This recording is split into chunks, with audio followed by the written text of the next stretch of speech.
Y bueno, pues el día de hoy tenemos un tema muy interesante, sobre todo para entender qué es qué es de lo que se habla cuando estamos tratando el tema del nuevo sistema de justicia laboral en México. Y bueno, pues cualquier duda o comentario que ustedes tengan nos lo pueden poner a través de nuestras redes sociales. También ahí vamos a estar atendiendo sobre todo lo que van a ser sus dudas, sus comentarios. Háganos favor de hacérnoslas llegar. Y también a todas las personas que están en nuestros grupos, pues también ahí nos pueden contactar. Y una breve semblanza de su vasto currículum de nuestra expositora del día de hoy. Bueno, pues les comparto que ella es una líder comprometida con la justicia laboral en la Ciudad de México. Cuenta con más de 18 años de experiencia en el derecho del trabajo y ha forjado una trayectoria que destaca por su experiencia académica y profesional. Es licenciada y maestra en Derecho y ha completado su formación con una maestría en Derecho Procesal Constitucional, lo que le ha permitido desarrollar una visión integral y estratégica en su campo. Su carrera en servicio público abarca importantes funciones en la Procuraduría de la Defensa del Trabajo y la Junta Federal de Conciliación y Arbitraje, así como una práctica privada de la defensa de empresas y trabajadores. En noviembre del 2020 se consagró como una de las más destacadas profesionales en su especialidad al ganar el primer concurso abierto de oposición para jueces de distrito en materia del trabajo, convocado por el Poder Judicial de la Federación y hoy como jueza titular del 16º Tribunal Laboral Federal de Asuntos Individuales en la Ciudad de México. Continúa marcando la diferencia en la vida de un gran número de trabajadores y empleados. Es una voz activa en la comunidad jurídica y miembro de organizaciones nacionales e internacionales como la Asociación Mexicana de Juzgadoras, la Asociación Internacional de Mujeres Juezas y la Asociación Nacional de Magistrados de Circuito y Jueces de Distrito.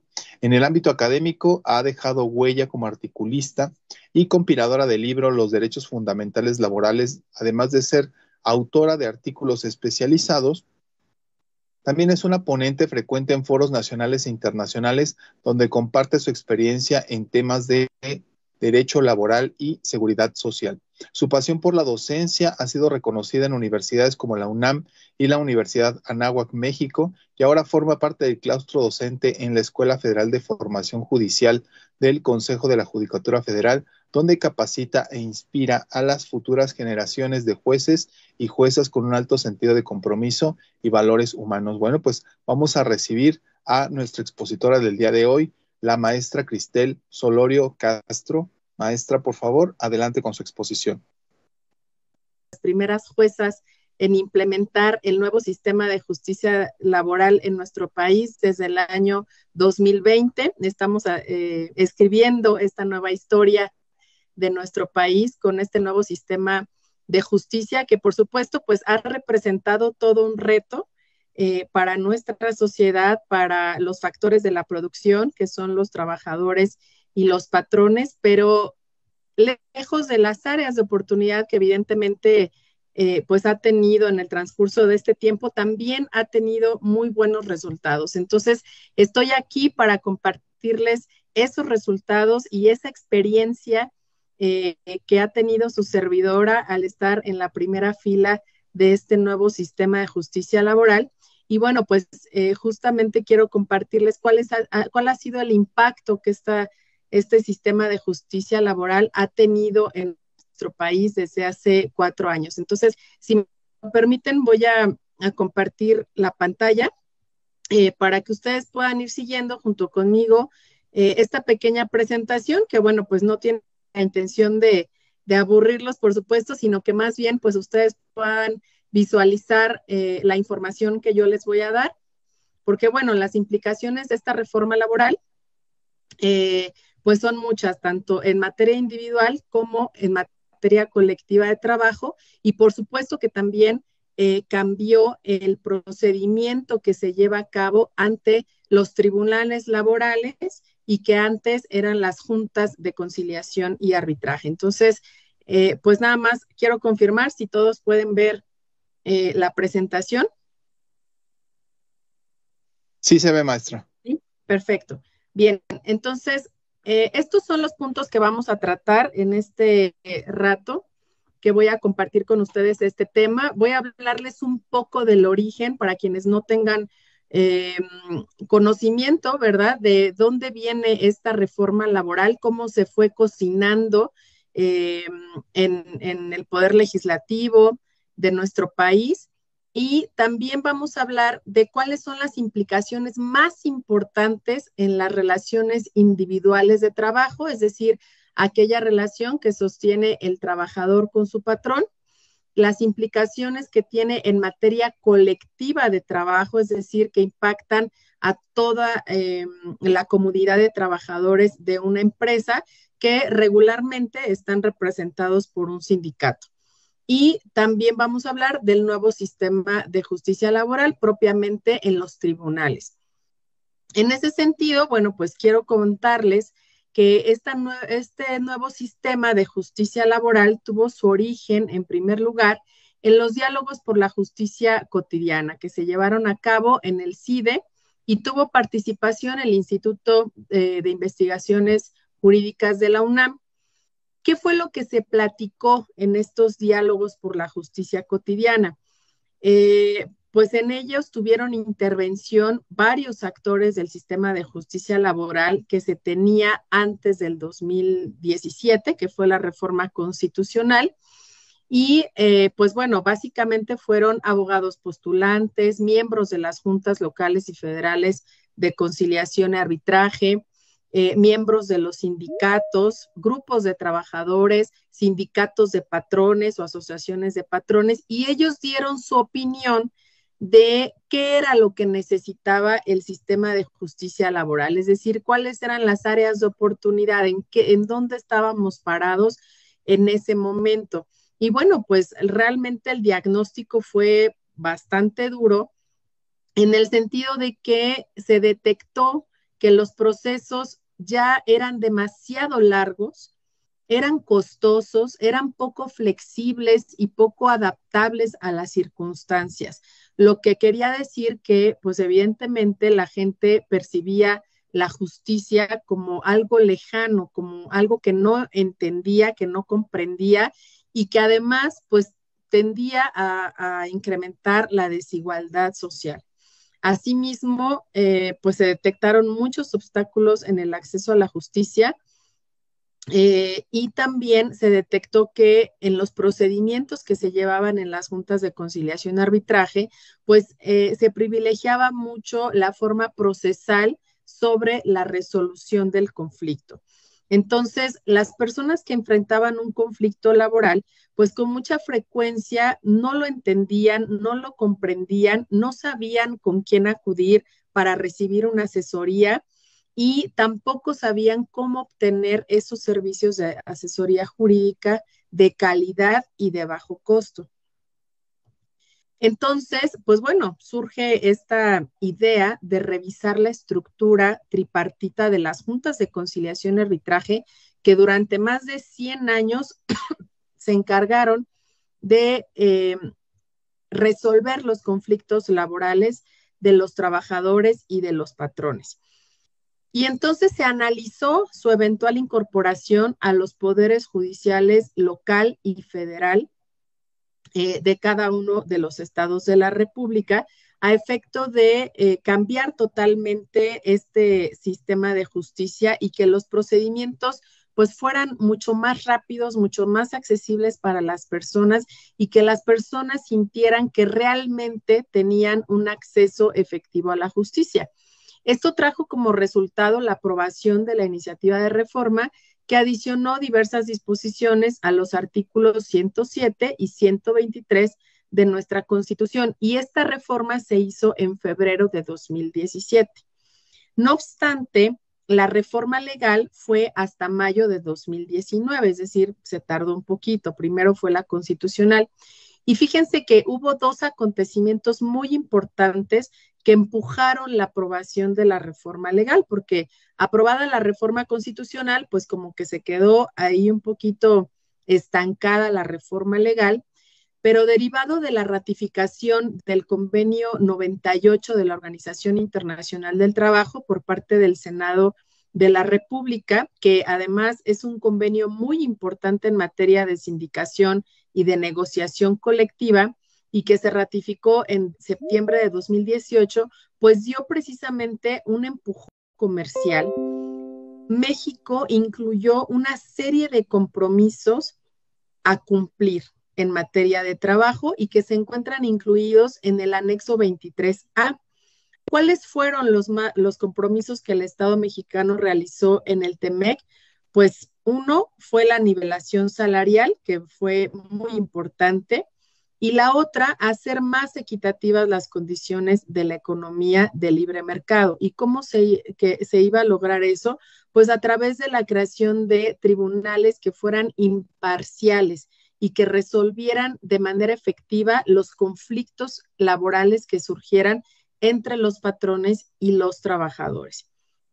En ese sentido, estos dos acontecimientos lograron que se realizara la reforma legal a la Ley Federal del Trabajo el 1 de mayo de 2019, pero no solamente se reformó la Ley Federal del Trabajo, sino también algunas otras disposiciones, como ustedes pueden ver aquí, la Ley del Seguro Social, la Ley Federal de la Defensoría Pública, porque anteriormente el Instituto de la Defensoría Pública del Poder Judicial de la Federación no atendía la materia laboral, y se tuvieron que hacer modificaciones para que entonces ya también los defensores públicos pudieran tener representación y trabajo de asesoría jurídica a los trabajadores.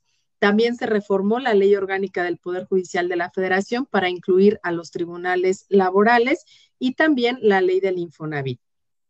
Ahora, ¿de qué va esta reforma laboral del 2019? ¿Cuáles son las implicaciones que tuvo más importantes en las relaciones individuales de trabajo? En primer lugar, se estableció de manera muy clara y contundente la igualdad ante la ley que debe existir entre el hombre y la mujer. Entonces, dice esta reforma que el trabajo exige reconocimiento a las diferencias entre hombres y mujeres para obtener su igualdad ante la ley. Y podemos ver que derivado de esta disposición, actualmente también ya se han aprobado o están en camino de aprobarse algunas otras reformas a la Ley Federal del Trabajo, como la que regula o reforma las disposiciones relativas a la equidad salarial entre hombres y mujeres. Entonces, ha habido, pues bueno, se ha visto un esfuerzo, ¿verdad?, de que realmente se obtenga esa igualdad sustantiva que debe haber entre los trabajadores, especialmente entre los hombres y mujeres. También se estableció una obligación súper importante para los patrones a efecto de que estos garanticen un ambiente laboral libre de discriminación y de violencia para sus trabajadores. Entonces se estableció esta obligación de que los patrones implementen en su centro de trabajo un protocolo para prevenir la discriminación por razones de género y atención de casos de violencia y acoso sexual, así como erradicar el trabajo forzoso e infantil. Y fíjense que este es un avance súper importante porque todos sabemos que estos escenarios de desigualdad estructural se dan dentro de los centros de trabajo.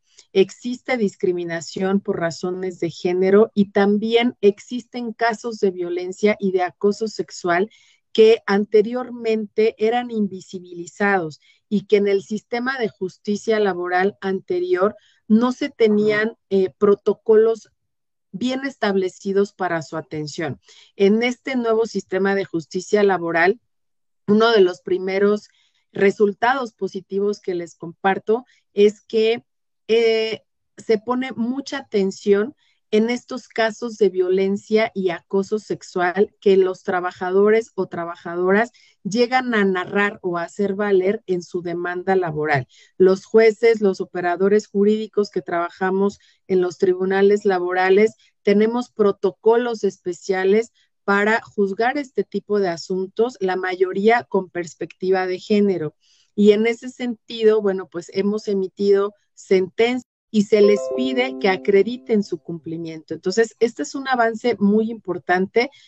Es esencial señalarlo que no es letra muerta en nuestra Ley Federal del Trabajo, sino que está siendo letra viva en el día a día del trabajo de los tribunales laborales y también, ¿por qué no decirlo?, al interior de las empresas, los despachos de abogados que asesoran empresas, pues bueno, se han tenido que preparar también en este tema que además los ha obligado, pues, a adquirir conocimientos, pues, por supuesto, en materia de derechos humanos y en los tratados internacionales que garantizan a las mujeres una vida libre de violencia y de discriminación.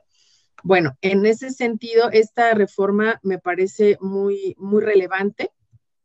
También otro de los cambios que lleva esta reforma en las relaciones individuales de trabajo tiene que ver con aquellas relaciones laborales encubiertas.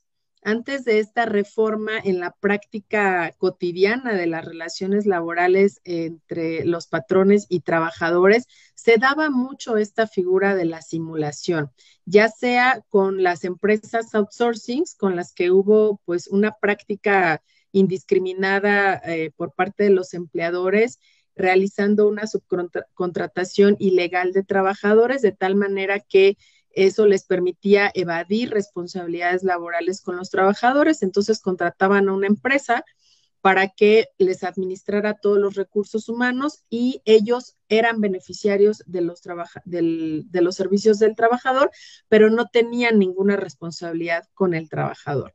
¿Esto en qué impactaba? Sobre todo, pues en el pago del reparto de utilidades a los trabajadores.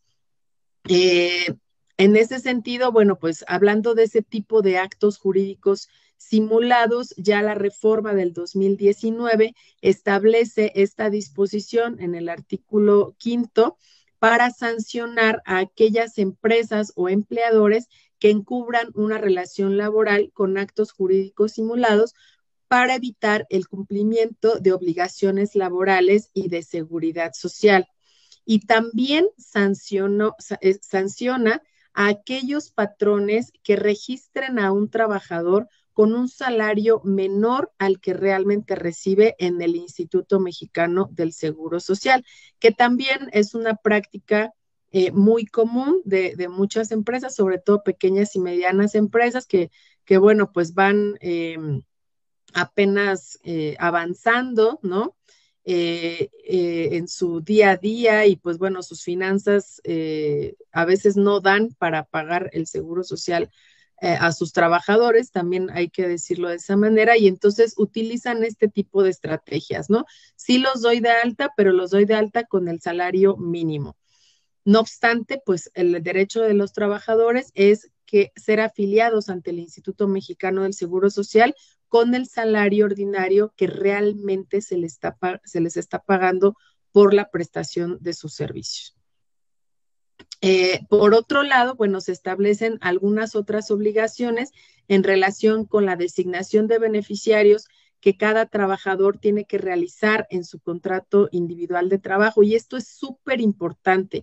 Fíjense que a veces uno no le da la importancia debida a realizar la designación de beneficiarios. No obstante, pues bueno, nadie tenemos la vida comprada y pues lo que menos queremos es que nuestros familiares tengan problemas en caso de que nosotros lleguemos a faltar.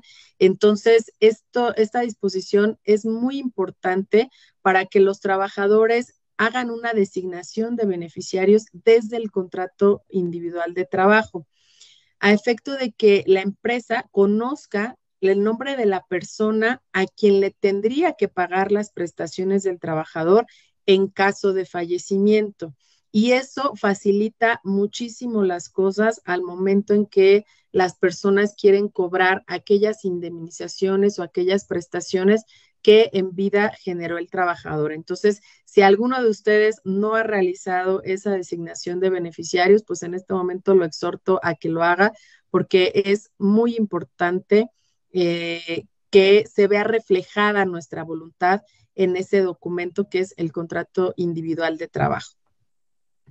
Luego, también hay otra disposición en relación con los comprobantes fiscales digitales por Internet en cuanto a que el trabajador debe tener información sobre su salario y las deducciones que se le realizan al mismo. Entonces, puede pedir al patrón que le entregue el recibo de pago impreso, que ahora, bueno, pues ya en su mayoría son estos famosos CFDIs, comprobante fiscal digital por internet, y que sustituyen a los recibos de pago impresos y también hacen prueba plena en un juicio cuando existe esta verificación en el portal del SAT. No obstante, pues bueno, ya en la práctica, cuando los tribunales laborales tenemos en nuestras manos este tipo de documentos, pues algunos tenemos el criterio de ya no hacer esa verificación ante el SAT porque los documentos ya traen la cadena original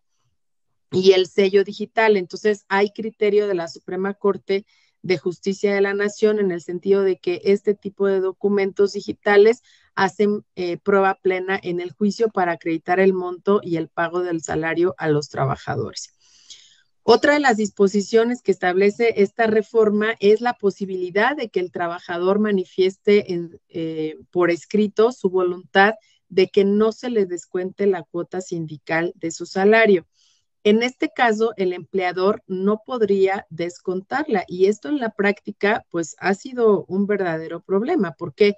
Porque el trabajador que quiere ser beneficiado de un contrato colectivo de trabajo celebrado entre el sindicato y la empresa, pues forzosamente tiene que pagar cuotas sindicales. Sabemos que los sindicatos pues viven de las cuotas sindicales que aportan sus trabajadores, y si de repente el trabajador dice ya no quiero pagar cuotas sindicales y le avisa a su patrón, dice la reforma a este artículo que el patrón ya no podría descontarla, ¿verdad? Pero bueno, ahí ya entraríamos a otro tema que tiene que ver con los estatutos del sindicato y las probables sanciones sindicales que se le puede imponer a un trabajador por no cubrir esas cuotas.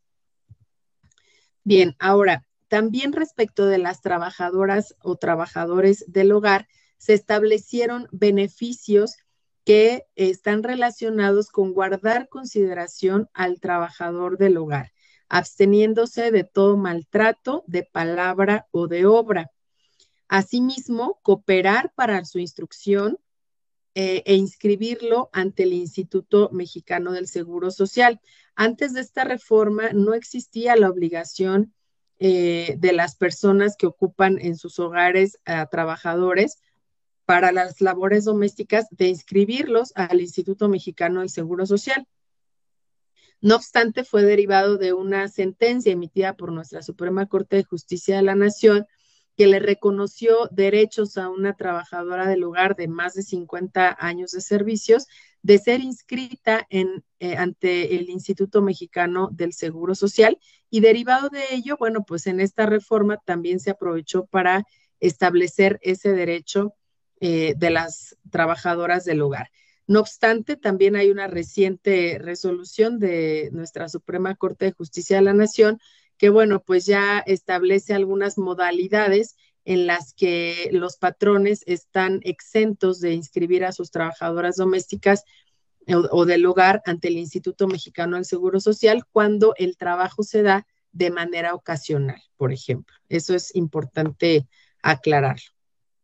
Bien, ahora, también se establece una reforma en relación con los avisos de rescisión.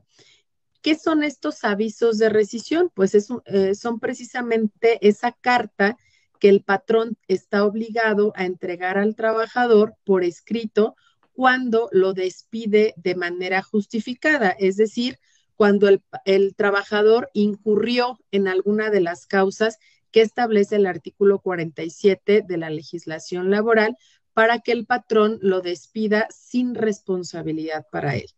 En ese sentido, la obligación que tenía y sigue teniendo el patrón es que debe entregar ese aviso de rescisión al trabajador de manera personal o bien por conducto de antes la Junta de Conciliación y Arbitraje, ahora los tribunales laborales. No obstante, antes de esta reforma, la ley establecía que la falta de aviso al trabajador personalmente del aviso de rescisión por sí sola automáticamente hacía que el despido fuera injustificado, ¿sí? traía esa consecuencia. Entonces, si un trabajador se decía despedido injustificadamente y el patrón no lograba acreditar en el juicio que le había dado este aviso de rescisión personalmente o por conducto del tribunal, automáticamente el despido se consideraba injustificado y las autoridades ya no entrábamos al estudio de la causal de rescisión.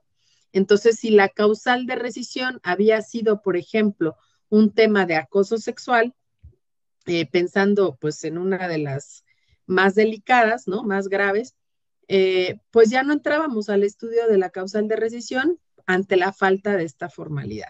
Entonces, ¿qué fue lo que le modificó esta reforma? Pues que bueno, la falta de aviso al trabajador de esta carta de rescisión por sí sola presumirá solamente la separación no justificada. Es decir, establece una presunción en favor del patrón, salvo prueba en contrario que acredite que el despido fue justificado. En ese sentido, esto trae como consecuencia que las autoridades que analizamos un juicio laboral donde el trabajador se dice despedido injustificadamente y el patrón dice que no, que lo rescindió justificadamente, bueno, pues forzosamente tengamos que entrar al estudio de la causal de rescisión.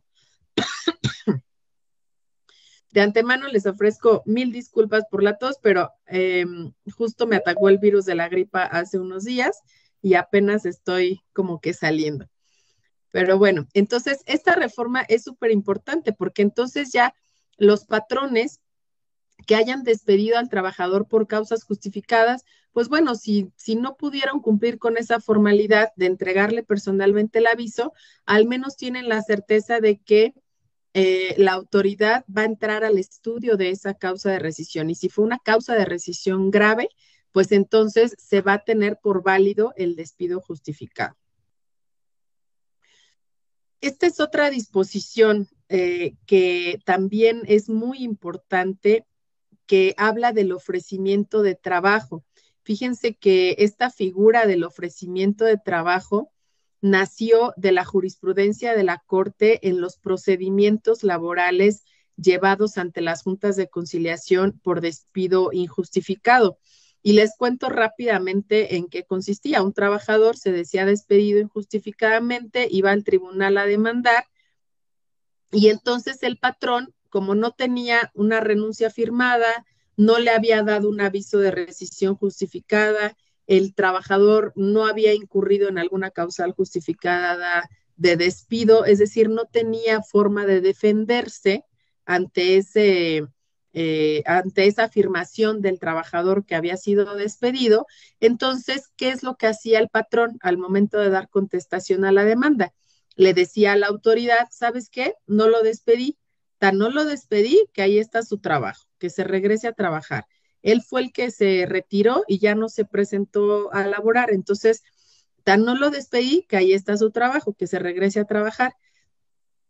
Esto tenía el efecto de que si el patrón realizaba el ofrecimiento de trabajo de buena fe, es decir, la autoridad determinaba que efectivamente el patrón tenía la voluntad fidedigna de reinstalar al trabajador en su empleo, entonces se revertía la carga de la prueba al trabajador para que fuera quien acreditara que había sido despedido de manera injustificada.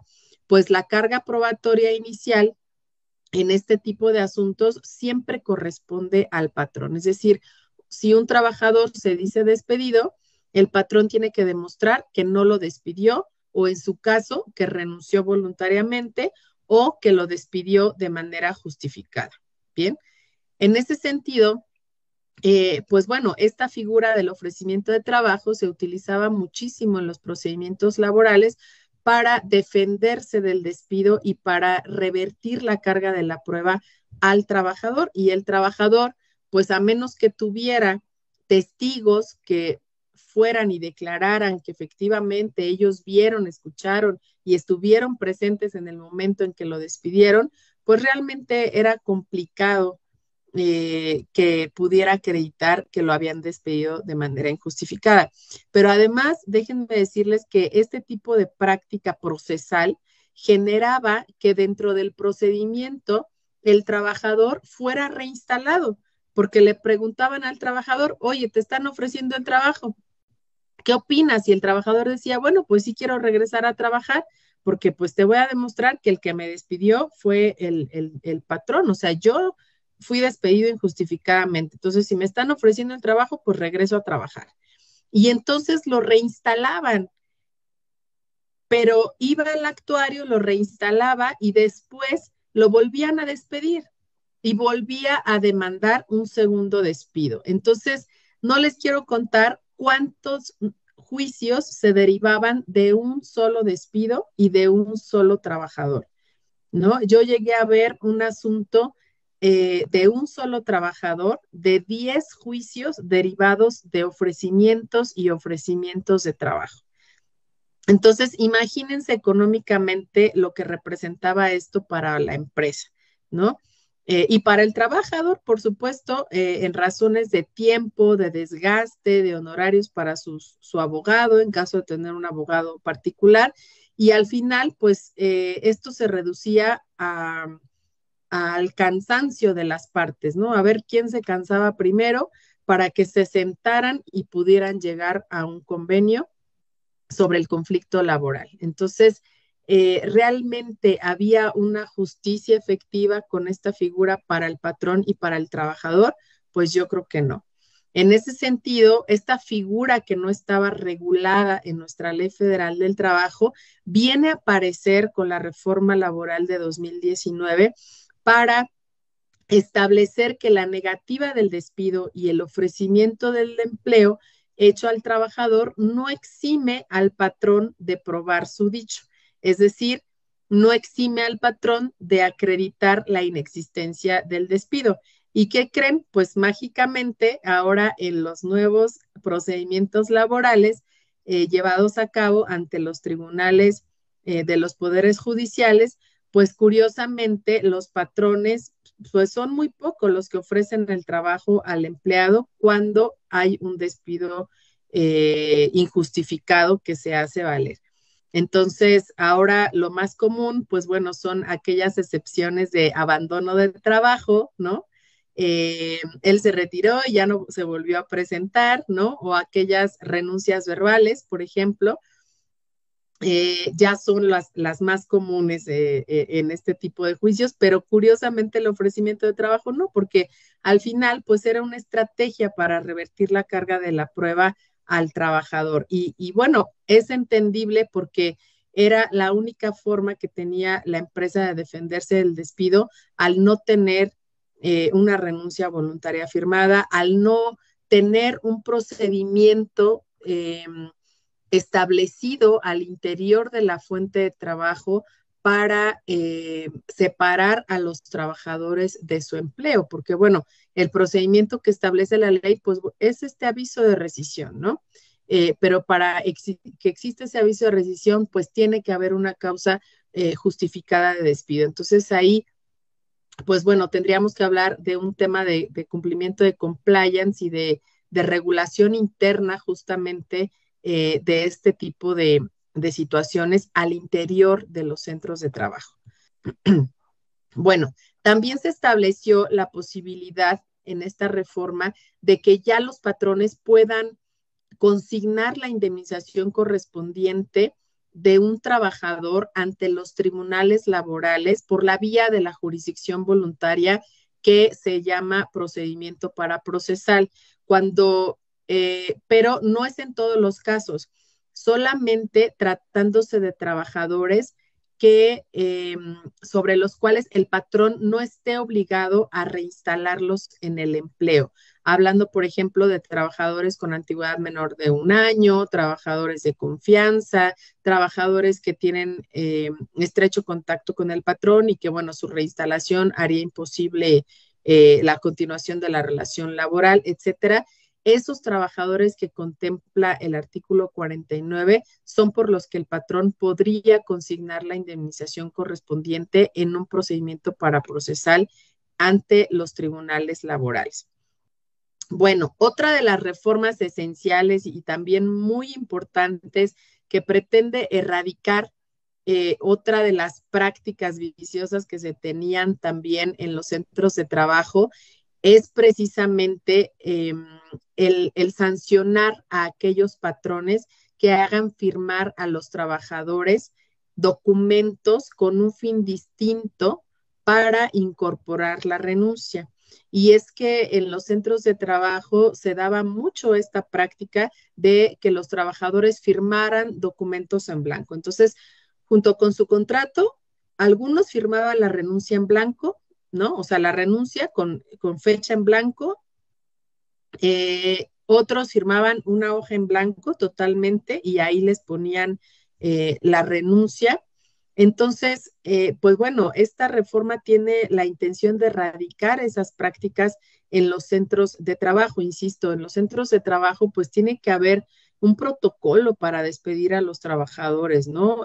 Un procedimiento bien establecido a efecto de que la empresa pues no tenga que llegar a este tipo de medidas que además, pues hay que decirlo, son totalmente ilegales, ¿no?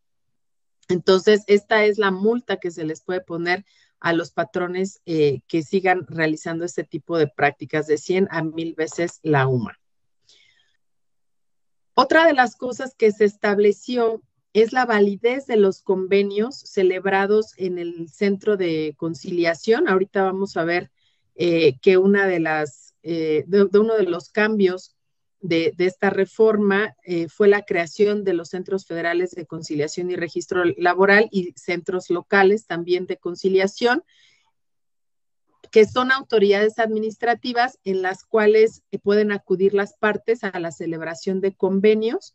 Entonces, estos convenios son totalmente válidos, también aquellos convenios que son celebrados ante los tribunales laborales, y una de las novedades es que también se le da validez a los convenios celebrados de manera privada entre el patrón y el trabajador. Bien, a grandes rasgos, estas son las implicaciones de la materia individual. Ahora vamos rápidamente a explicar las implicaciones de esta reforma en la materia colectiva de trabajo, que en nuestro país pues también es muy importante la intervención de los sindicatos en representación de los trabajadores de una empresa, ¿no? ¿Cuál era la situación de los sindicatos antes de esta reforma? Desgraciadamente, pues existían sindicatos que no representaban los derechos de los trabajadores, sino por el contrario, estaban en coalición, ¿no? O estaban de acuerdo con los patrones, y a esos sindicatos se les denominaba sindicatos blancos, ¿no? Firmaban el contrato colectivo de trabajo con el patrón, que se le denominaba más bien un contrato de protección para el patrón a efecto de que no se le emplazara a huelga por la firma del contrato colectivo de trabajo, y a cambio de eso, pues el patrón le pagaba una anualidad o una mensualidad al sindicato con el que estaba de acuerdo, ¿no? Realmente pocos trabajadores conocían el nombre del sindicato que los representaba. No digo que esta situación se diera en todos los centros de trabajo. Sabemos que hay centros de trabajo donde sí había sindicato y el sindicato tenía una participación y una intervención muy activa en la defensa y en la mejora de los intereses de los trabajadores, pero en muchos otros centros de trabajo esta era la situación, ¿no? De sindicatos blancos que protegían los intereses de la empresa, más no así de los trabajadores, de contratos colectivos de trabajo que reconocían el derecho de los trabajadores a percibir las prestaciones con los mínimos legales que establece la propia Ley Federal del Trabajo, cuando en realidad los contratos colectivos de trabajo tienen que establecer prestaciones pues más benéficas para los trabajadores, ¿no? Porque los mínimos legales pues ya están en la ley. Entonces, ver contratos colectivos de trabajo con prestaciones mínimas iguales a las que establece la ley, pues sí deja mucho que pensar respecto del sindicato, ¿no? Que, bueno, pues no está haciendo probablemente el trabajo que tiene que hacer. Sí, así es. Bueno, pues vamos a continuar. Entonces, les estaba platicando justo esta problemática, ¿no? Que se vivió en México durante muchos años con los sindicatos y con los trabajadores. Y uno de las cosas también importantes, pues era este tema de extorsión que existía entre los sindicatos y las empresas, ¿no? Aquellas empresas que no tenían un contrato colectivo de trabajo, sin embargo, tenían una buena relación con su sindicato, de repente les llegaba el emplazamiento a huelga, ¿no? De un sindicato desconocido totalmente, porque además existían sindicatos que se dedicaban a investigar los datos de las empresas para emplazarlas a huelga por la firma del contrato colectivo de trabajo. Y entonces las emplazaban a huelga y los trabajadores decían, pues es que nosotros ni siquiera conocemos al sindicato, ¿no? O sea, el patrón les decía, oigan, pero, o sea, pues, ¿por qué están con este sindicato y demás? Y los trabajadores decían, no, es que nosotros ni siquiera lo conocemos, ¿no? Entonces, el sindicato, pues, les decía a la empresa, ¿sabes qué? Pues, firma el contrato conmigo si no quieres la huelga, y lo forzaban, esa es la realidad, forzaban a la empresa a firmar ese contrato colectivo de trabajo, para no tener problemas, ¿no? Y otra de las cosas es que cuando sí tenía sindicato la empresa, a veces llegaba otro sindicato y le demandaba la titularidad del contrato colectivo de trabajo al sindicato que había firmado ese contrato en nombre de los trabajadores. Y también en esa situación se daba una especie de extorsión entre un sindicato hacia el otro, ¿no? Para desistirse del juicio de titularidad. Y resulta que los trabajadores no tenían participación en en ese tipo de situaciones. No tenían ni voz y no tenían voto. Era un tema entre sindicatos y era un tema entre sindicato y empresa. En ese sentido, pues bueno, la reforma laboral en materia colectiva de trabajo y derivado de la firma de este contrato, de este tratado internacional, que es el convenio 98 de la OIT, pues bueno, se trata de erradicar este tipo de prácticas de los sindicatos hacia las empresas, porque además México tiene ratificado el convenio 87 de libertad sindical desde hace muchísimos años, ¿no? Entonces, pues bueno, este convenio 98 pues vino también a empujar la reforma y también vino a empujar mucho en el tema colectivo el Tratado de Libre Comercio entre México, Estados Unidos y Canadá, mejor conocido como TEMEC. Bueno, entonces, con este panorama que les estoy dando de cómo eran estas relaciones colectivas de trabajo antes de la reforma de 2019, voy a contarles a grandes rasgos en qué consiste esta reforma, es decir, qué es lo que dice nuestra Ley Federal del Trabajo al respecto. En primer lugar, la ley le da una participación más activa a los trabajadores en la vida colectiva, en la vida sindical, de la organización que representa a sus intereses. Y también le da una participación muy activa en la aprobación del contrato colectivo de trabajo. En ese sentido, esta es la primera obligación del patrón que establece la reforma: entregar a sus trabajadores un ejemplar impreso del contrato colectivo de trabajo inicial o bien de su revisión, porque los contratos colectivos de trabajo tienen que revisarse año con año en relación con el salario y en relación con todas las prestaciones cada 2 años. Entonces, establece disposiciones muy claras en relación con la libertad sindical.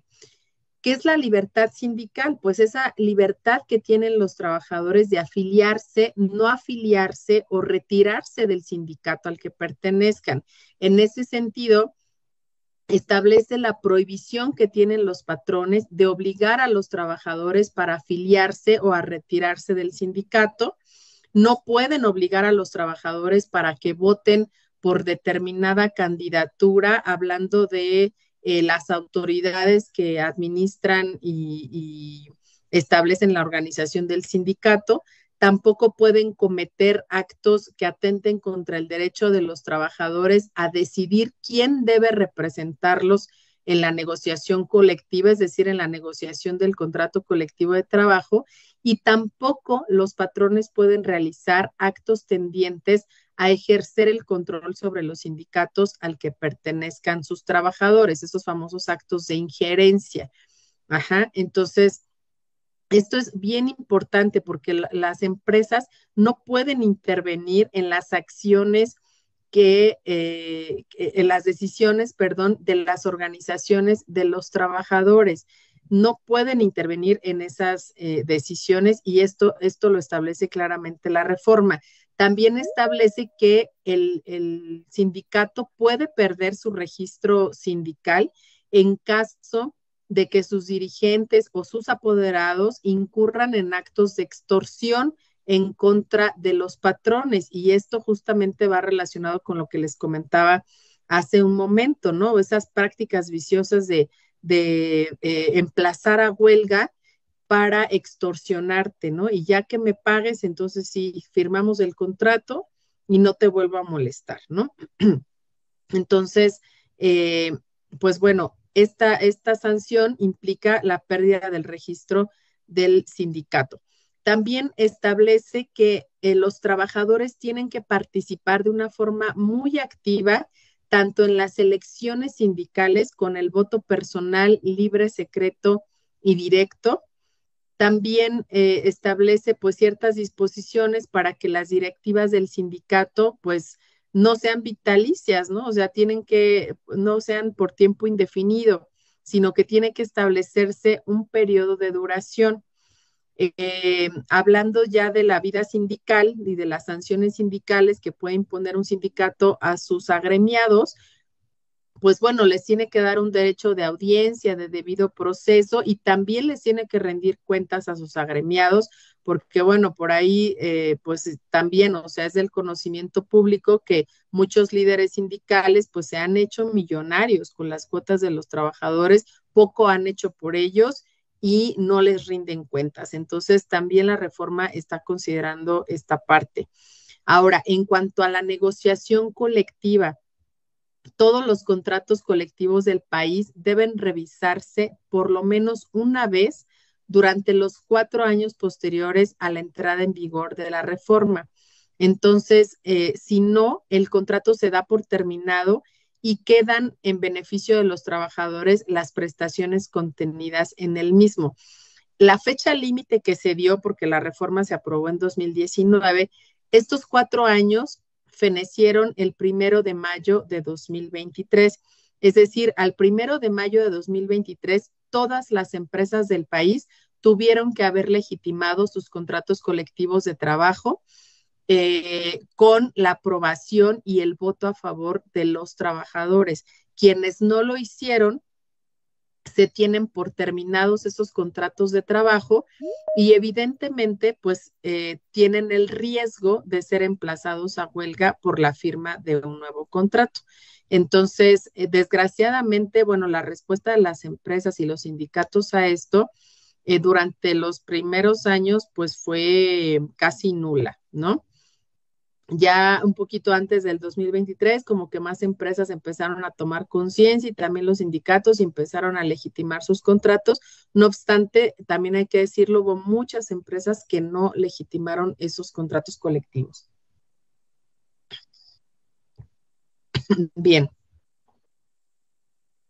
Ahora, ¿qué tienen que hacer las empresas para celebrar contratos colectivos de trabajo con los sindicatos? Bueno, el sindicato tiene que conseguir primero una constancia de representatividad ante el Centro Federal de Conciliación y Registro Laboral, que además de ser un centro de conciliación y una autoridad administrativa creada por esta reforma, también funge como un centro de registro de los contratos colectivos de trabajo de todo el país. En ese sentido, bueno, pues el sindicato ahí sí primero tiene que comprobar que los trabajadores lo conocen y que están con él. ¿Sí? Entonces, esto representa la constancia de representatividad. Y luego se tiene que hacer un procedimiento de consulta a los trabajadores para la aprobación del contenido del contrato colectivo de trabajo, en donde los trabajadores pues tienen que votar de manera personal, libre y secreta si están de acuerdo o no con la firma del contrato colectivo de trabajo o en su caso con su revisión. Y por lo que hace a la huelga, pues bueno, también el sindicato para emplazar a huelga a una empresa tiene que exhibir una constancia de representatividad. Entonces, ya con esto, pues evidentemente se evita que llegue un sindicato desconocido a querer emplazar a huelga a la empresa sin que los trabajadores lo conozcan y sin que estén de acuerdo con lo que están haciendo, ¿no? Y la otra, bueno, tiene que ver ya con una cuestión más procesal, que se llama imputabilidad de la huelga.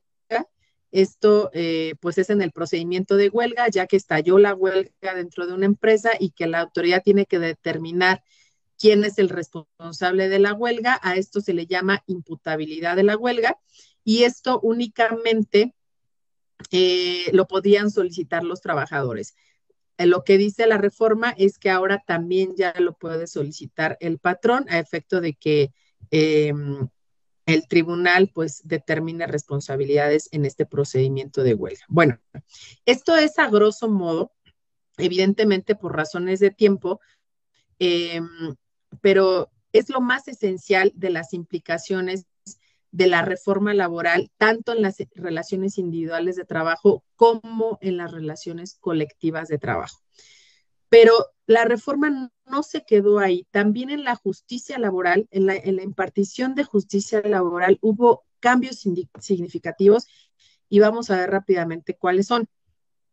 Primero, pues la transición de las juntas de conciliación y arbitraje federales y locales al Poder Judicial Federal y de los poderes judiciales locales. Es decir, la justicia laboral pasa de las juntas al Poder Judicial Federal y al Poder Judicial local.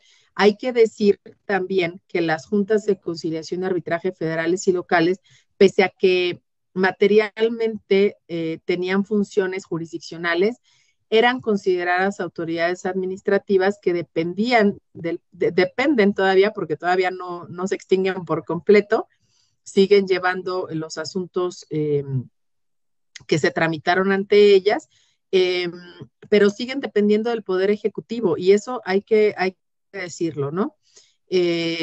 Entonces, sí fue un cambio muy significativo el hecho de que el sistema de justicia laboral pasara a los poderes judiciales, porque eso de alguna manera representó la independencia judicial en la resolución de asuntos laborales. Y también, como ya lo venía diciendo, pues implicó la creación de un Centro Federal de Conciliación y Registro Laboral que tiene una doble función. Primero, llevar a cabo el procedimiento de conciliación previa a la promoción de una demanda ante los tribunales laborales, y por el otro lado, el registro de todos los contratos colectivos de trabajo, de todos los reglamentos interiores de trabajo y las organizaciones sindicales, y también todos los procedimientos relacionados administrativamente con ellos, ¿no? Como son las revisiones de los contratos, el registro de los sindicatos, los cambios de directiva, etcétera. Ahora, ¿qué cambió en el procedimiento? Fíjense que el procedimiento que se llevaba a cabo en las juntas de conciliación y arbitraje se decía que se regía por un principio de oralidad.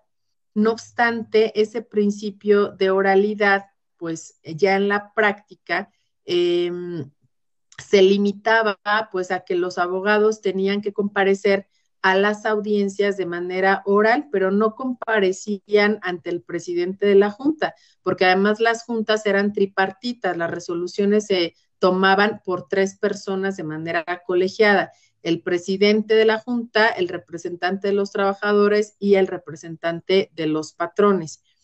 En ese sentido, bueno, pues poca participación había en cada uno de los procedimientos de estos tres personajes, ¿no?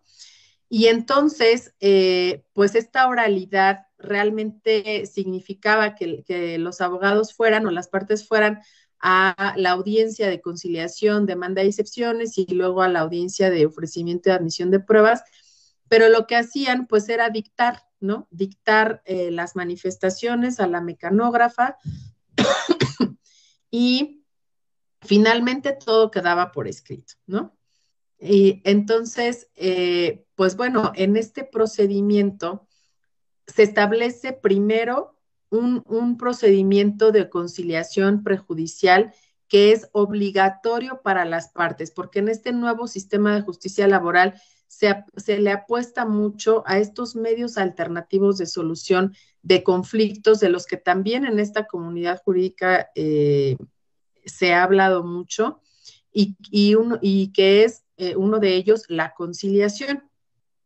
En ese sentido, bueno, pues esta forma heterocompositiva de solución de conflictos ayuda mucho, ¿no? O se pensaba que iba a ayudar mucho a los tribunales laborales, pues a desahogar, pues a no conocer de la totalidad de las demandas, ¿no? De los conflictos laborales. Se apostaba a que los centros de conciliación, pues, se lograran conciliar o arreglar la mayoría de los asuntos.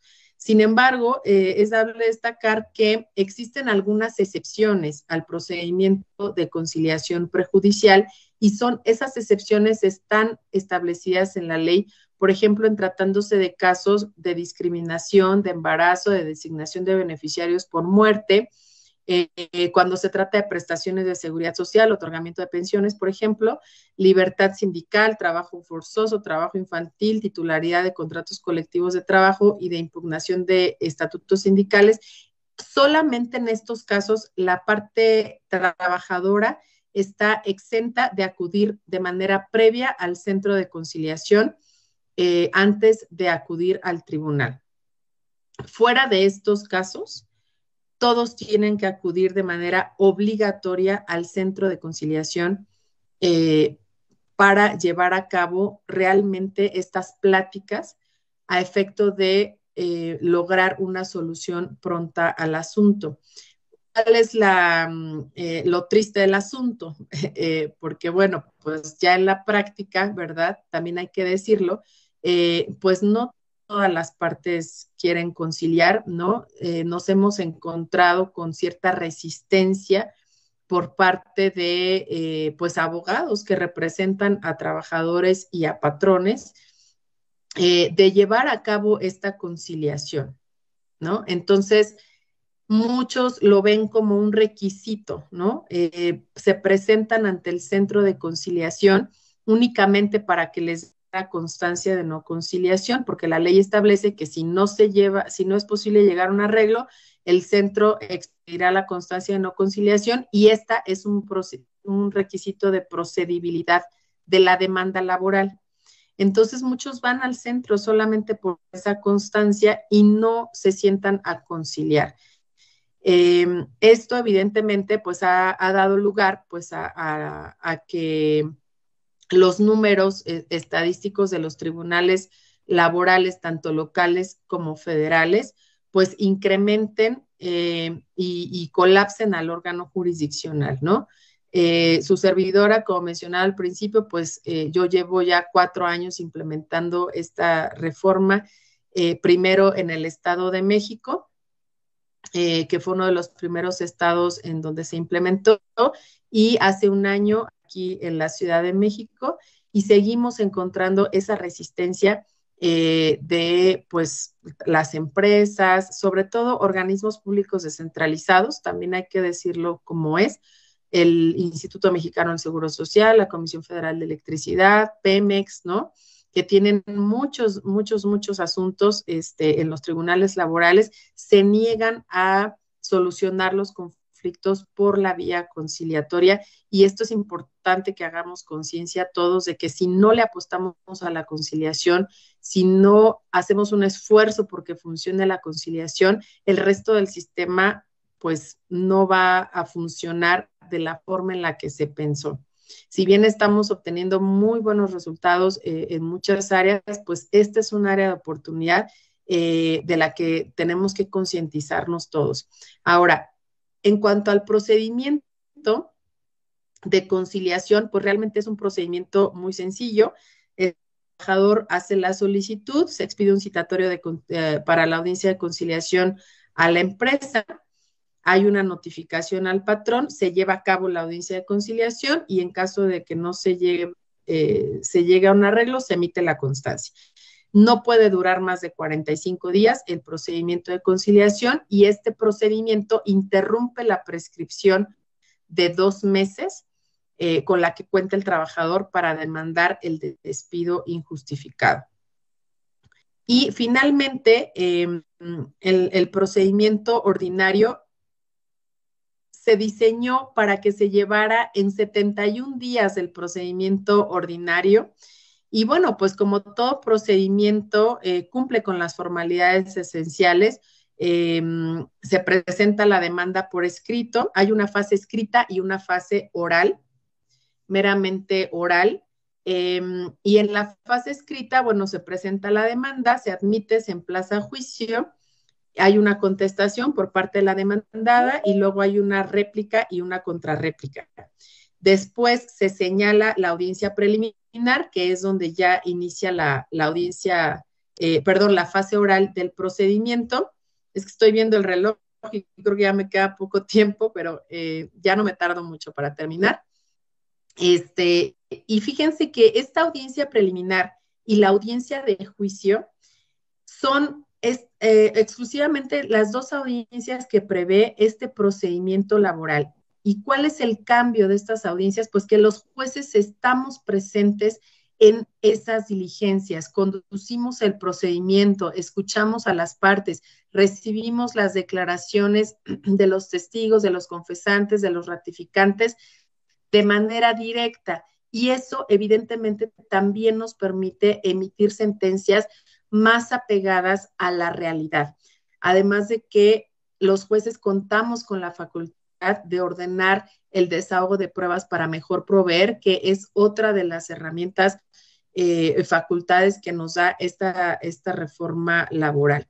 Llevada a cabo la audiencia de juicio, en la misma audiencia las partes formulan sus alegatos finales y el expediente se turna a sentencia para ser dictada dentro de la audiencia de juicio o con posterioridad. El límite que establece la ley son 5 días. No obstante, pues también es necesario aclarar que ya por las cargas de trabajo que actualmente tienen al menos los tribunales federales, de los que su servidora puede hablar, pues ya es difícil, sobre todo por el número de prestaciones que se piden en algunas demandas, pues dictar la sentencia en ese tiempo, ¿no? Pero bueno, así está diseñado el procedimiento. Ahora, como les decía, pues bueno, esto ha sido un cambio altamente significativo en el sistema de justicia laboral, porque la participación del juez en el procedimiento es muy activa. O sea, el juez está presente en el procedimiento, tanto en la fase escrita como en la fase oral, porque en la fase escrita, si bien se puede hacer sustituir por un secretario instructor, pues realmente estamos pendientes de la tramitación de los procedimientos. Y en la fase oral, pues estamos presentes en la audiencia preliminar, que es en la que se depura el procedimiento, y en la audiencia de juicio, que es en la que se desahogan las pruebas. Entonces, realmente esto ha ayudado mucho a que también las partes se sientan más cercanas con la justicia y realmente sientan un acceso efectivo a la justicia. ¿Cuánto está durando en promedio un juicio laboral en estos momentos? Aproximadamente 7 meses. Y se ha ido incrementando pues el tiempo justamente por esta carga de trabajo que les comentaba y esta área de oportunidad que tenemos en la conciliación. Nosotros también conciliamos en el tribunal, también en sentamos con las partes y tratamos de que lleguen a un arreglo. Pero bueno, si existiera esa voluntad de todos los actores que participamos en la implementación de la reforma, yo creo que obtendríamos un mejor resultado, porque todos somos responsables de que esta reforma funcione. Bueno, finalmente no quisiera dejar de destacar esta facultad tan amplia que nos dio la ley a los jueces, esta reforma laboral, de calificar la capacidad técnica de los abogados para representar a sus clientes o a sus mandantes, sea empresa o empleador o sea trabajador. En caso de que el juez detecte una incapacidad técnica del abogado para representar a su cliente, puede requerir a la parte afectada para que cambie a su abogado. En el caso de los trabajadores, pueden acudir a la Profedet o al Instituto de la Defensoría Pública, y en el caso de los patrones, bueno, pues tendrían que contratar los servicios de otro abogado particular. Bueno, esto es hace referencia a las formalidades de las audiencias y también al beneficio de que ahora se registran las audiencias en medios electrónicos.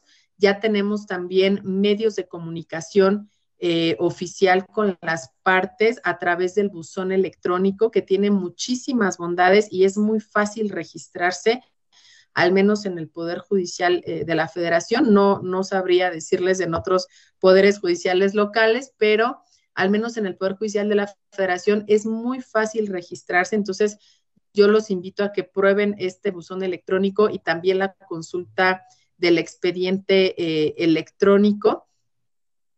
Y bueno, pues las pruebas que se desahogan en el juicio, pues básicamente son las que ya se conocen, ¿no? Son admisibles todas las pruebas que establece la ley. Y por último, para terminar, las providencias cautelares.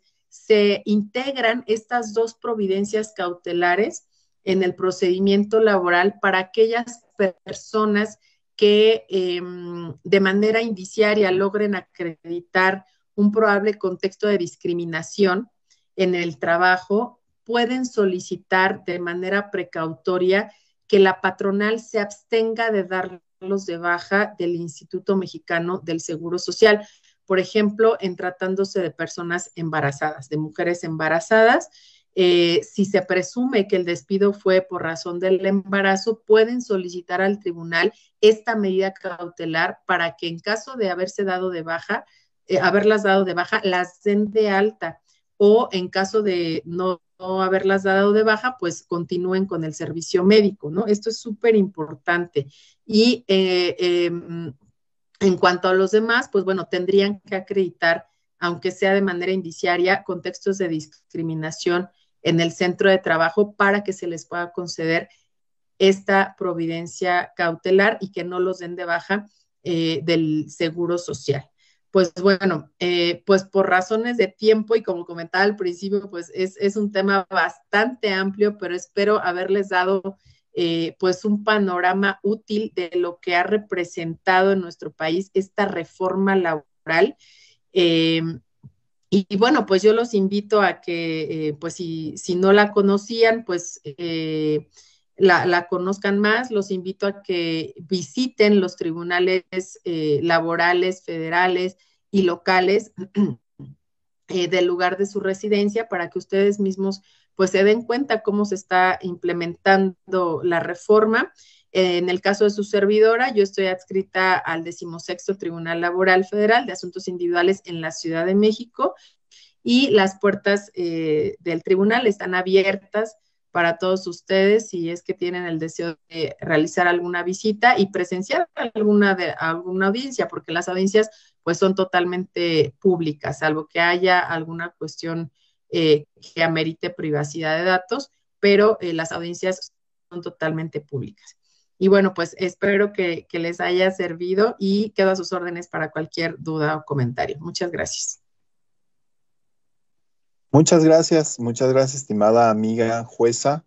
Y bueno, pues abrimos la oportunidad de que si ustedes tienen alguna duda o comentario, bueno, pues nos la hagan llegar para que aquí está nuestra expositora, pues le podamos dar una atención. Tenemos Muchas felicitaciones y tenemos una mano levantada de Claudia Patricia Alfaro Núñez. Adelante, por favor. Buenas noches, jueza. Gracias Buenas noches. por su participación. Iniciando su participación, pues lo que inició fue hablando dentro de todo el protocolo que existe de violencia de género y acoso sexual en los trabajos.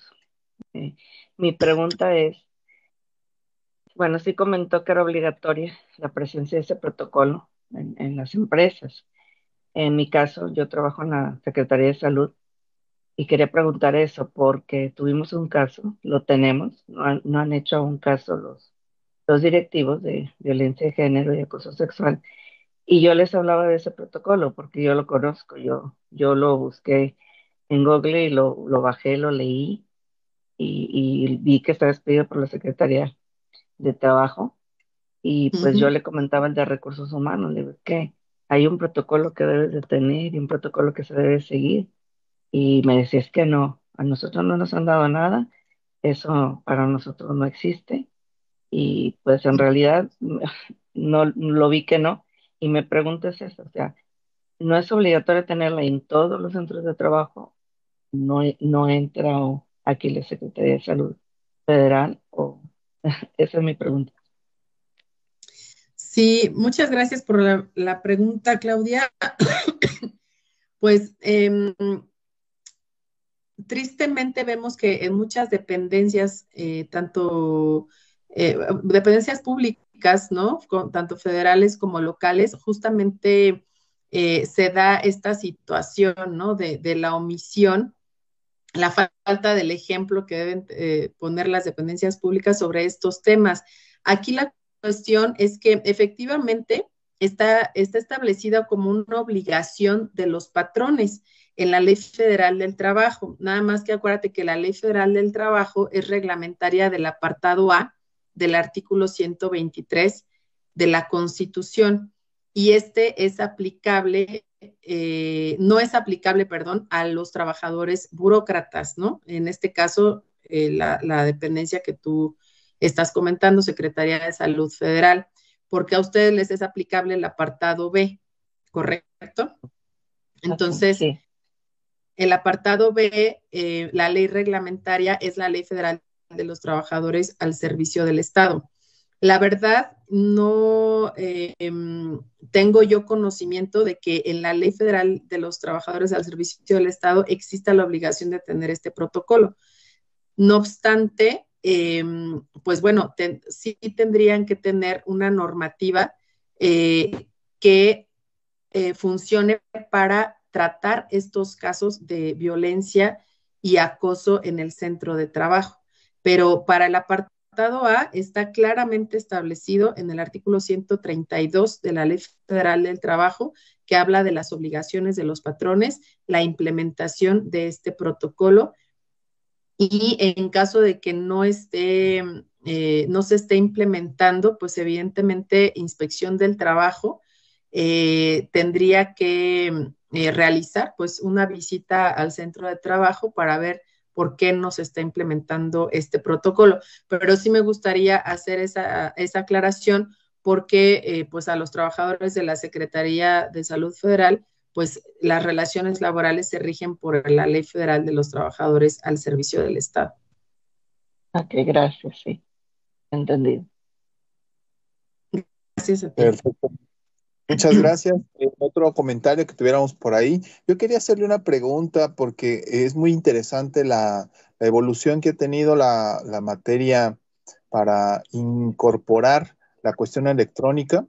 Y bueno, pues uno de los elementos que en la práctica se pueden observar, que usted nos pudiera compartir sobre estos recibos electrónicos que en su caso pudieran ser apócrifos, dado que, bueno, pues se da la oportunidad de que ya no puedan ser netamente por impresos, con firma autógrafa, sino que prácticamente el documento electrónico pueda tener plena validez. ¿Hay algún elemento con el que se pueda controlar este tema de que si en algún lado se pudiera, si en algún juicio se pudieran utilizar documentos apócrifos, un mecanismo de control o se quedaría todo en contra de las manos de la persona que va a argumentar que son negativos para que pueda evidenciarlo?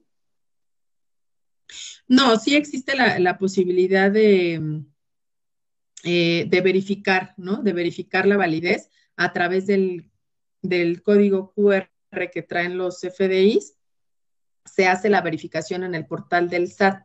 Entonces, nosotros lo que hacemos, pues, es, bueno, al menos el criterio que ha aplicado su servidora es atender a las objeciones que realicen las partes, ¿no? Y realmente son muy pocas ya las que objetan la autenticidad de estos documentos. Entonces, si no hay una objeción que esté debidamente argumentada, ¿no? Sobre la falsedad de esos documentos, por ejemplo, parte actora exhiba unos, ¿no? Y la parte demandada otros, totalmente diferentes con otros datos, solamente en ese caso, pues hacemos la validación en el portal del SAT para verificar la información. En caso de que no sea así, pues bueno, siendo ya los documentos digitales que contienen la cadena digital y el sello digital, pues les damos el valor probatorio. Perfecto. Muy bien. Bueno, pues tampoco vamos a permitir ahorita, si usted no lo permite, bueno, más bien solicitaríamos su autorización, ¿verdad? Para realizarle dos preguntas más. Tenemos aquí a lo que es Jorge y Nancy, que tienen unas preguntas. Adelante, Jorge, y después Nancy, por favor, ya para concluir y no abusar también Claro. del tiempo de Nancy. Gracias. Buenas noches, gracias su señoría por su tiempo y por esta exposición. Nada más, primeramente me gustaría completar el comentario de la colega que hizo la pregunta con relación al apartado B, la secretaria que oportunamente usted le respondió. Creo yo que podría, en este caso, como bien lo dijo usted, es reglamentaria del 123, apartado A, constitucional, pero sí podría aplicar tratados internacionales, ¿no? Los cuales hay vastos, ¿no? Sobre el tema de perspectiva de género y todo el protocolo de actuación que se debe de atender, ¿no? En esa instancia. Nada más a manera de completar, ¿no? Quizás no lo hay en la ley en el apartado B, pero sí hay tratados internacionales y pues esos, conforme al artículo 1 constitucional y 133 constitucional, debe de ser observado, ¿no? De manera obligatoria por en este caso, por ustedes, ¿no? Mi pregunta va encaminada en este sentido, su señoría. He tenido la oportunidad de atender asuntos ahorita de violación de derechos humanos laborales, y con todo respeto, yo veo que en Ciudad de México, en lo que son conflictos individuales, locales, ¿sí? Con el debido respeto, pero yo creo que a los jueces me ha tocado ver que no están aplicando debidamente esa connotación de derecho humano laboral. Todavía esa concepción cimera es netamente doctrinal, pero sí es aplicable, porque las resoluciones deben de ser apegadas al neoconstitucionalismo y nuevamente, conforme al artículo 1 constitucional, yo tengo un asunto donde se está atendiendo pérdida de derechos, de contratos colectivos a trabajadores jubilados y pensionados, en donde, ¿sabes qué? No veniste a cobrar en tanto tiempo, prescribió tu acción, ya no puedes hacer nada conforme al 516 de la Ley Federal del Trabajo.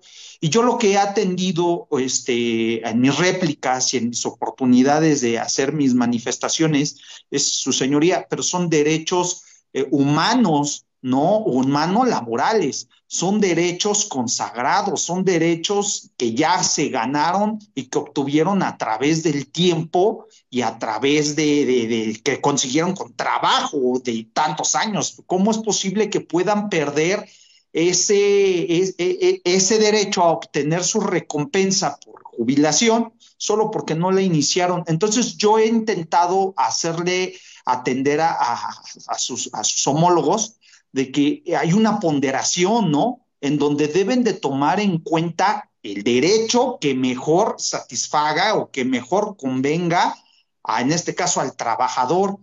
Mi pregunta es, su señoría, ¿existe precisamente un protocolo para ponderar esos derechos? ¿Ustedes también inician al momento de atender sus resoluciones, sí observan esa ponderación de derechos humanos? ¿Es cuánto? Y le agradezco su respuesta. Muchas gracias, Jorge, por la intervención tan interesante. Y bueno, pues sí, efectivamente, por completar esa información respecto a los tratados internacionales con el comentario que hizo Claudia, por supuesto, y ellos como Secretaría de Salud, que pues de alguna manera fungen también como una autoridad administrativa, pues están obligados a respetar y garantizar los derechos humanos de las personas de acuerdo al primero constitucional, y eso los obliga pues efectivamente a atender los casos de violencia y a tener normatividad aplicable al respecto en el centro de trabajo. Pues muy interesante el caso que acabas de mencionar. La verdad, desconozco los criterios que tengan los compañeros jueces del Poder Judicial local de la Ciudad de México. Al respecto, lo que sí te puedo decir es que al menos los tribunales federales, o sea, del Poder Judicial de la Federación, sí juzgamos los asuntos con un enfoque de derechos humanos. Sí atendemos al protocolo para juzgar con perspectiva de género, por ejemplo, en tratándose de casos en donde el género pues es materia de la controversia, porque bueno, también ahí hay discusiones importantes, ¿no? Y a lo mejor ustedes no pueden tener la misma opinión que su servidora, pero en tratándose, por ejemplo, de asuntos relacionados con el género, pues muchas veces se piensa que todos los asuntos donde se encuentra involucrada una mujer ya tienen que ser juzgados con perspectiva de género, y no es así. El género tiene que formar parte de la controversia. Si no forma parte de la controversia, pues no sería susceptible de ser juzgado con esa perspectiva de género, ¿no? Propiamente, como haces la pregunta en cuanto a la existencia de un protocolo para juzgar con un enfoque de derechos humanos, propiamente ese protocolo no está establecido de esa manera, sino tenemos varios protocolos que ha emitido la Suprema Corte de Justicia de la Nación para juzgar asuntos de personas que se encuentran en un estado de vulnerabilidad. Por ejemplo, decíamos ahorita, bueno, pues de las mujeres, ¿no? Tenemos el protocolo para juzgar con perspectiva de género, el protocolo para juzgar con perspectiva de adultos mayores, el protocolo para juzgar asuntos con perspectiva de discapacidad, ¿no? Aquellas personas que tengan alguna limitación orgánica funcional, etcétera, ¿no? Son de los principales que recuerdo ahorita. Hay otro, pero ahorita no recuerdo cuál es. Entonces, sí, claro que sí utilizamos los protocolos, y por supuesto que juzgamos los asuntos todos con un enfoque de derechos humanos. ¿Cuál es el común denominador de esos protocolos? Pues que otorgan una protección más amplia al trabajador que se encuentra en un estado vulnerable, ¿no? Por su situación particular, ya sea de discapacidad, por ejemplo, o de adultos mayores, etcétera. Entonces, coincido contigo en que estamos obligados a hacerlo, y además estamos obligados a observar los derechos humanos que están contenidos en los tratados internacionales, y los tenemos que incluir en nuestras resoluciones judiciales. No sé si has tenido la oportunidad de leer resoluciones emitidas al menos por los tribunales federales del Poder Judicial de la Federación. Te puedo asegurar que muchas de ellas incluyen este tipo de protocolos y de normatividad. Pero sí, desconozco los del Poder Judicial local de la Ciudad de México. Muchas gracias, su señoría. Me queda claro lo que usted comenta. He tenido la oportunidad de leerlos. De hecho, gracias a esas resoluciones que emite el Poder Judicial de la Federación a través de ustedes, me sirve de guía, ¿no? Me ha dado luz, porque la verdad hay pues hago el comentario, ¿no? Muy poca jurisprudencia con relación a materia de lo que son pensiones y jubilaciones los colegas que han podido revisar el semanario judicial y la jurisprudencia y la tesis, son jurisprudencias ya de octava época, ¿no? Séptima época. Entonces, el juez, con todo respeto, con eso se excusa, no, pues es que ya no estoy obligado a observarla, ¿no? Ve la época que es, yo ya no estoy, o sea, yo en mis alegatos he intentado invocarlo, entonces he hecho el comentario, bueno, es que también no hay mucho, está muy escaso en tratados internacionales sobre jubilación y pensión, pero más sobre jubilación, ¿por qué? Porque es un derecho netamente colectivo. Entonces, no todos lo tienen, no están generales, ¿no? No es general. Entonces, ahí yo me he topado con eso. Entonces, yo lo único que he podido hacer es, su señoría, atiéndalo al mejor derecho. Sí, debe de ponderar usted el mejor derecho que ayude, en este caso, al trabajador que lo invoque. Ya es una persona en cesantía, perdone, pero ya no le van a dar trabajo en otro lado, ¿eh? Ya es muy difícil. Es una persona que ya está cansada con el tiempo y con el trabajo. Entonces, he estado observando eso y por eso me atreví a hacer este comentario. Le agradezco su atención y su participación, su señoría, y gracias por esta exposición nuevamente. Muchas gracias a ti. Muchas gracias. Y bueno, pues vamos con la última para que ya podamos dejar descansar a nuestra expositora con Nancy. Nancy, por favor, de forma breve, adelante. Muchas gracias. Sí, es solamente breve. Muchas gracias por la exposición y por sus conocimientos. Nada más quería preguntarle rápidamente, ¿en qué momento surte efectos la notificación en el buzón? Eh, ya sea cuando el juzgado manda, digamos, el correo al buzón de las partes o posteriormente a los 2 días en que está obligada las partes a abrir su buzón. Esa solamente sería mi pregunta. Muchísimas gracias.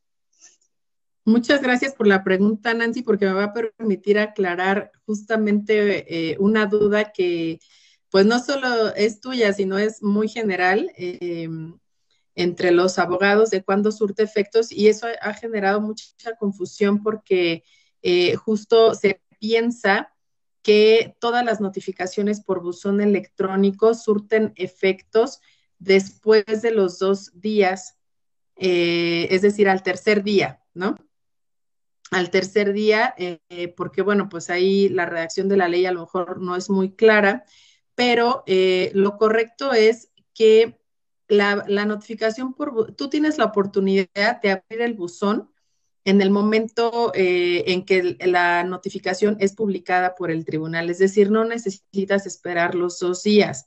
Lo que se genera a los 2 días es la constancia automática de notificación, lo que quiere decir que si tú no abres el buzón en esos 2 días, el buzón te va a generar la constancia automática de notificación y solamente en ese caso, al día siguiente empezaría a correr el término, ¿no? Que se te haya otorgado, porque en el momento en que se emite la constancia automática, en ese momento surte efectos la notificación y al día siguiente empieza a correr el término. Ahora, si tú abres el buzón electrónico, el acuerdo es dictado hoy, es publicado mañana. Y abres mañana tu buzón electrónico y te impones de la notificación, en ese momento te surte efecto la notificación, como si fuera una notificación personal, y al día siguiente estaría empezando a correr el término. ¿Me expliqué? Oh, sí, muchísimas gracias. Es que esa era una duda muy importante que tenía. Gracias. Sí, porque a muchos se les ha ido el término, justamente porque piensan que no, que es a los 2 días y al tercero surte efectos, y no, o sea, si ustedes lo consultaron, en ese momento surte efectos, y si se genera la constancia automática a los 2 días, en ese momento surte efectos y empieza a correr el término. Pues muy bien, pues agradecemos mucho la participación de la estimada maestra, de nuestra estimada amiga, la maestra Cristel Solorio. Le agradecemos mucho su extraordinaria exposición Y bueno, pues también creo que nos aclaró bastantes dudas, nos pone muy al día sobre esta materia, que es una de las materias con las que más frecuentemente estamos en contacto, cosa que le agradecemos mucho, su señoría. Muchísimas gracias y muchas gracias y buenas noches para usted y para todos los que nos acompañaron en esta sesión. Y antes de cerrar la sesión, no sé si nos gustaría regalar unas palabras finales. Adelante. Muchas gracias, pues solamente agradecerles, ¿no? Agradecerles la paciencia y la atención dada a este tema que, como decíamos hace un momento, pues es importante para todos nosotros, porque, bueno, pues estamos involucrados en relaciones laborales y de verdad que los invito a que, pues sigamos conociendo este procedimiento laboral. Si les interesa, pues yo les puedo proporcionar la información que ustedes requieran. A mí me interesa mucho, sobre todo con las comunidades jurídicas, como soy ejecutivo legal, pues justo compartir información de la reforma laboral a efecto también de concientizar al foro postulante, ¿no? A ustedes que son abogados y expertos, de que necesitamos hacer que este sistema funcione. El sistema que se tenía en las juntas de conciliación en su momento funcionó y funcionó durante muchos años. Yo misma trabajé en la Junta Federal de Conciliación y Arbitraje durante muchos años, pero pues bueno, desgraciadamente por muchas causas, ¿no? El sistema colapsó y pues los juicios laborales duraban muchos años en resolverse. Eso creo que para ninguna persona es justicia. Este sistema de justicia laboral, de verdad que al menos en el ámbito federal, les puedo decir que se está esforzando porque los juicios avancen y porque se obtenga un buen resultado, pero necesitamos también pues de la ayuda de todos los actores de este sistema de justicia, ¿no? Que parte importante, pues bueno, son ustedes como abogados y que tenemos que hacer conciencia también de utilizar esos medios alternativos de solución de conflictos para poder darle solución al conflicto de manera pronta, porque la responsabilidad que todos tenemos es justo eso, coadyuvar a la solución del conflicto. Eso sería lo que les compartiría como reflexión final. Muchas gracias. Muchísimas gracias, al contrario. Bueno, pues vamos a abrir nuestros micrófonos para darle un fuerte aplauso a nuestra expositora del día de hoy, la maestra Cristel Solero. Muchas felicidades. Muchas gracias. Muchas gracias, al contrario. Y bueno, pues sabe que esta es su casa y aquí en todo lo que podamos colaborar con usted, sabe que cuenta con unos amigos que van a estar haciendo hasta lo imposible para también colaborar con este gran proyecto que significa reformar la justicia laboral. Muchas gracias por la exposición, muchas gracias por la generosidad que nos comparte y esta es su casa. Muchas gracias, que pasen buena noche todos. Hasta luego. Que descansen la próxima semana, hasta luego, buenas noches.